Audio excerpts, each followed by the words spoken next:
Al-Fatihah.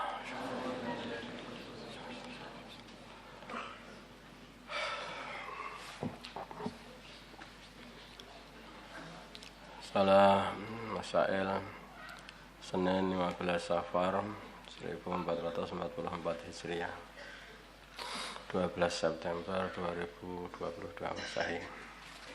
Batasan kesalahan dalam Al-Fatihah. Bagaimana batasan kesalahan dalam membaca Al-Fatihah yang dapat membatalkan sholat?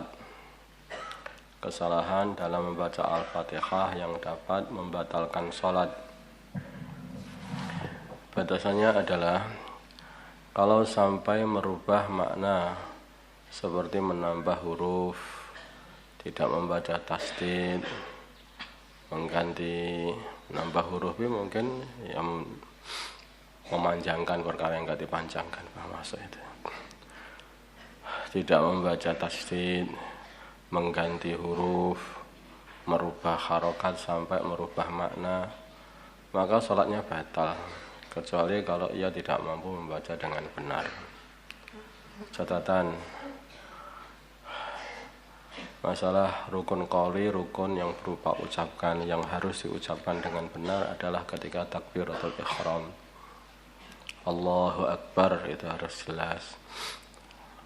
Terus membaca surat Al-Fatihah, membaca tahiyat akhir, dan membaca salam Assalamualaikum warahmatullahi wabarakatuh.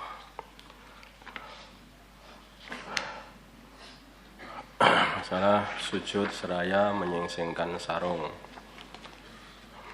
Ini masalahnya masalah harokah tiga harokah sebetulnya. Bagaimana hukum sholat orang yang ketika hendak sujud menyingsingkan sarungnya seraya kedua kakinya mundur sedikit? Ini kalau dia itu membuat gerakan 3 gerakan lebih, maka dia itu batal sholatnya.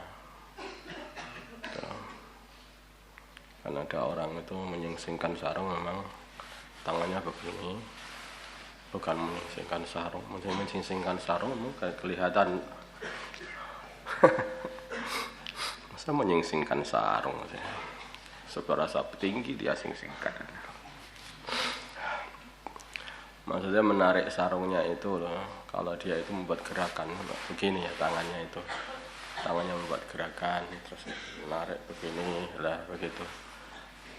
Itu kemudian baru gerakan lagi kakinya itu mundur lagi. Nah itulah bisa membatalkan sholat. Tapi kalau dia itu menyingsingkan sarungnya itu tanpa harus membuat gerakan banyak, ya seperti hanya begini aja gitu. Nah, kan ada orang menyingsingkannya begini, gini, begitu aja. Yang bergerak hanya jari-jarinya saja, sehingga gerakan tidak lebih daripada 3 atau lebih harokat, lalu maka ya tidak apa-apa. Intinya hanyalah 3 harokat saja.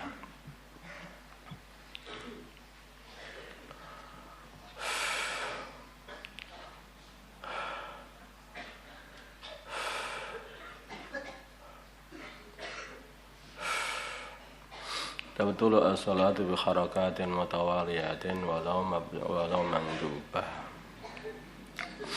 Jangan sampai 3 harokat ya. Kamu hilangkan gitu ya. Dan harokah ini 3 harokat itu yang berurutan. Nah, biasanya kalau orang mau turun, mau sujud itu selalu berurutan. Berarti sisingkan sarung, kemudian dia mundur. Nah, yang seperti itu. Dan itu sudah menjadi kebiasaan. Kalau orang nggak biasa tetap terus akhirnya di tempat berdirinya sering, ya itu walaupun sholat sendiri juga berbuat seperti itu. Kayaknya kalau dia ini kayak mencari tempat kosong, namanya, biar agak jarak dia sama soft depannya agak lebih panjang. Dikasih soft selebar pun atau soft yang panjang pun juga tetap berbuat seperti itu. karena sudah jadi kebiasaan. Masalah shaf kosong dalam sholat jamaah. Dalam sholat berjamaah, kalau ada sebagian shaf yang kosong dan tidak diisi, apakah yang kehilangan fadilah jamaah adalah seluruh orang yang mengikuti jamaah atau sebagian jamaah saja? Masalah ini ada khilaf. Menurut Imam Romli dalam kitab fatwanya, semua tetap mendapat fadilah jamaah. Ini mudah ini.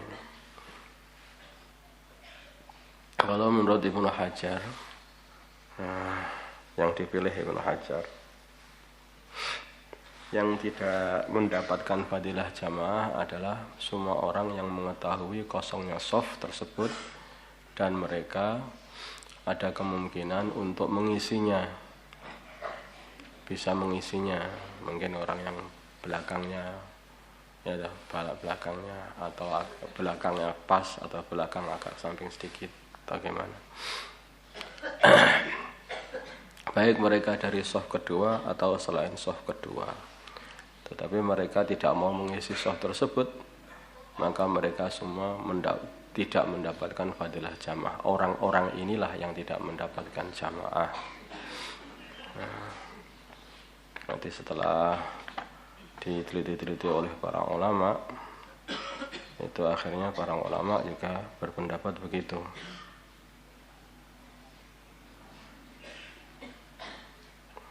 Jadi yang tidak mendapatkan fadilahnya jamaah adalah semua orang yang bisa mengisi shaf tersebut dan ia tidak mengisinya, maka mereka sajalah yang kehilangan fadilahnya jamaah.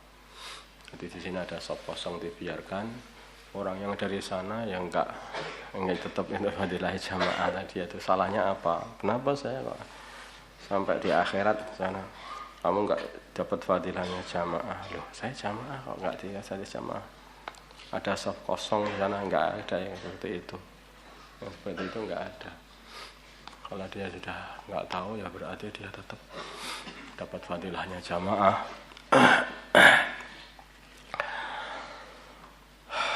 Yang tahu dan dia itu tidak, yang tahu dia bisa ngisi, tidak mau maju, dan dia mampu maju sebetulnya dan bisa maju, itulah yang orang-orang yang tidak mendapat fadilahnya jamaah. Ini lebih masuk akal.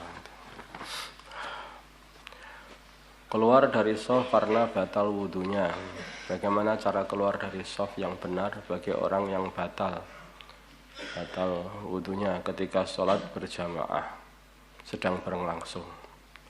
Jika ia bisa keluar tanpa melewati shaf, orang yang sedang melewati shaf atau melewati shaf orang yang sedang sholat, atau bisa menerobos ke belakang tanpa menabrak orang yang berada di belakangnya, maka ia harus melewati tempat tersebut. Mana tempat yang sekiranya itu tidak melewati di depannya orang sholat, itu yang kalau itu masih bisa lewat situ, maka lewat situ. Kecuali kalau shaf itu rapat banget ya, dari belakangnya rapat banget sehingga dia tidak bisa melewati, kecuali harus menggeser dada-dada orang dari arah kiblat. Nah, itu bisa merusak. Maka dia nanti boleh lewat di depannya orang-orang salat ke samping. Jika tidak memungkinkan sebagaimana di atas, maka dia boleh melewati depan orang yang sedang sholat samping. Wallahu a'lam. Allahumma shalli ala sayyidina